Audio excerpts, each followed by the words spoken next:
l'affaire de Tunisie là, vous qui êtes en train de faire vidéo pour dire que les Tunisiens sont racistes, les Tunisiens sont en train de marcher contre nos frères noirs, les Tunisiens sont en train de jeter bagarre de nos frères dehors, le président tunisien a fait communiquer sur nos frères.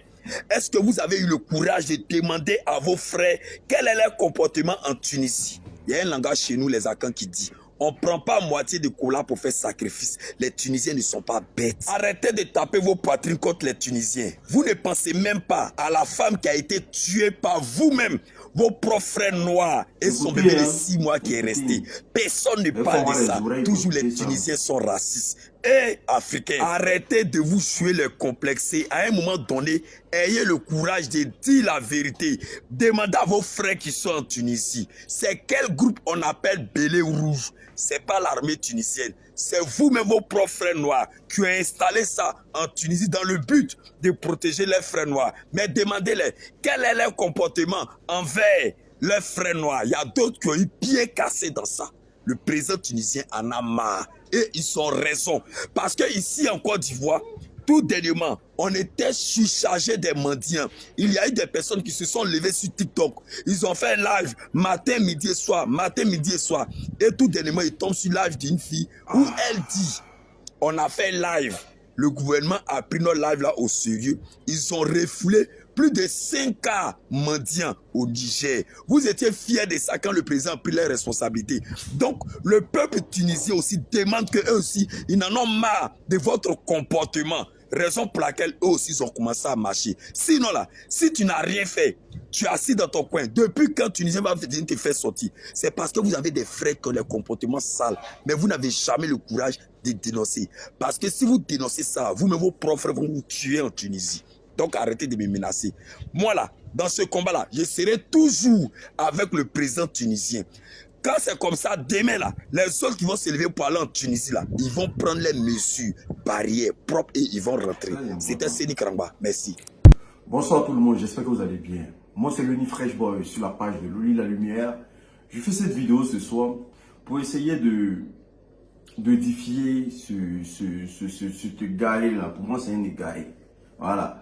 J'avais cette vidéo depuis longtemps parce que les gens m'ont envoyé. Il faut répondre à cette vidéo parce que franchement, c'est une catastrophe audible. Est-ce que vous comprenez? Mais j'ai dit non, il y a un combat à mener.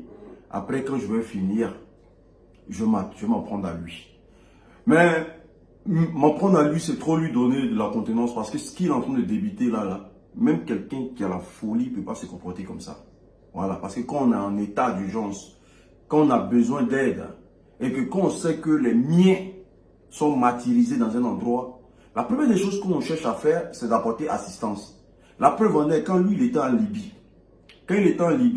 et de ce qu'on sait, les gens ont traité la Libye de tous les noms, mais tout le vagabondage qui était orchestré en Libye, là, c'était fait par les propres Noirs. C'était fait par nos frères qui sortaient de l'Afrique subsaharienne. C'est eux qui ont appris aux Libyens comment vendre quelqu'un.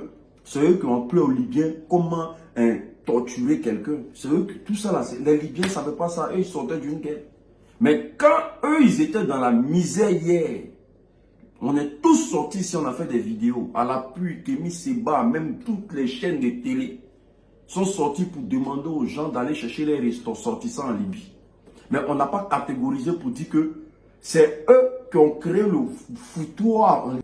C'est eux qui ont créé le foutoir en Libye et que l'État de Côte d'Ivoire ne doit pas aller les chercher et que la Libye a raison de les mater.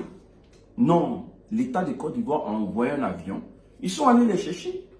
Est-ce que vous comprenez? Lui-même qui parle, il était parmi les rescapés de la Libye. Donc, si hier, l'État a pu, c'est-à-dire que suite à cette urgence-là, on a pu créer des solutions. Et la Libye a été taxée de tous les noms.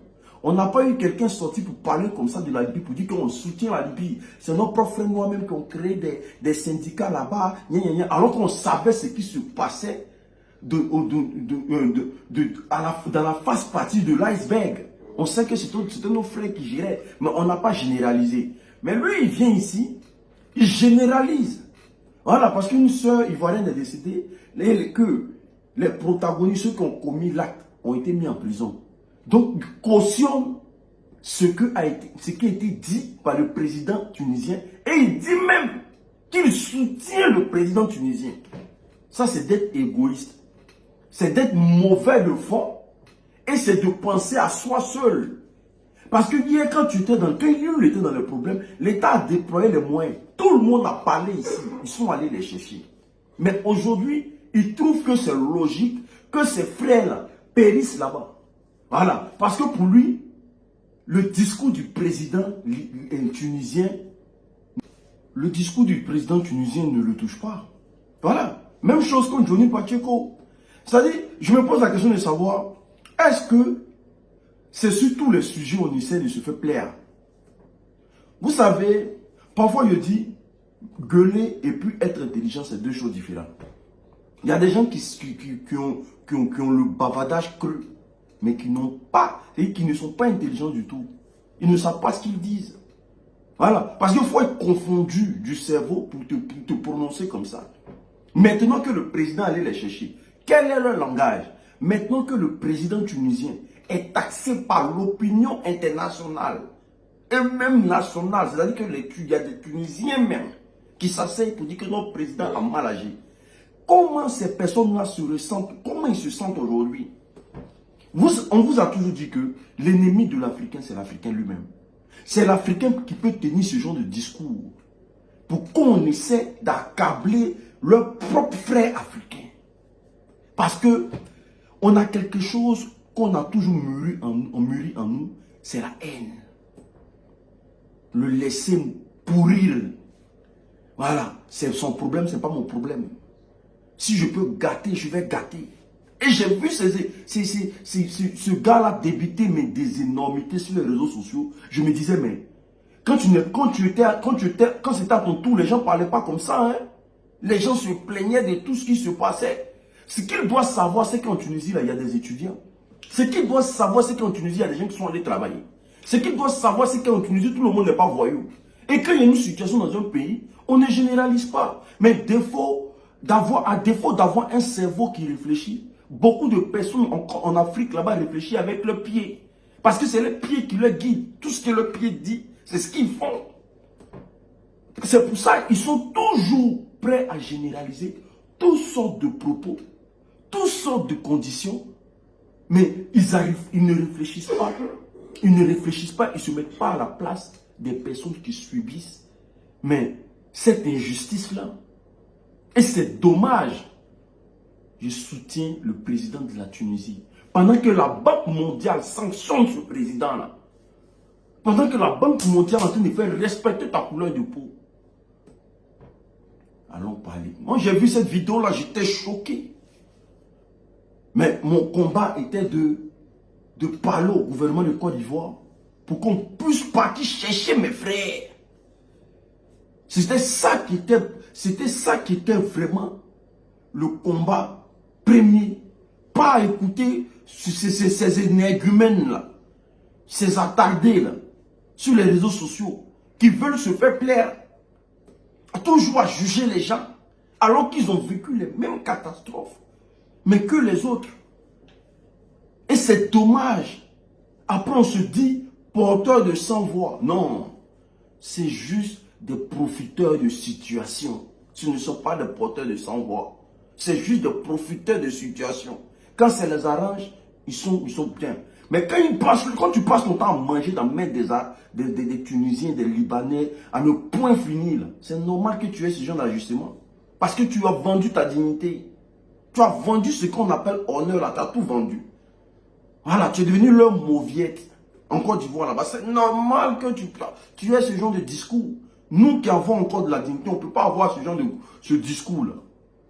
Parce qu'on sait que quand on est en état d'urgence, la première des choses qu'on essaie de faire, on apporte secours. Voilà. Sinon, on appelle ça non-assistance en personne à danger. Même si tu es en face de toi le plus grand tueur du monde entier. Quand tu le vois dans le problème, là, tu lui apportes secours d'abord. Si tu ne le fais pas, on appelle ça non-assistance en personne à danger. Toi-même, tu peux aller en prison pour ça. On ne veut pas tirer sur l'ambulance. On ne fait jamais ça. Je suis fatigué des blogueurs de Côte d'Ivoire. De toute façon, vous me fatiguez. On est ensemble, shalom.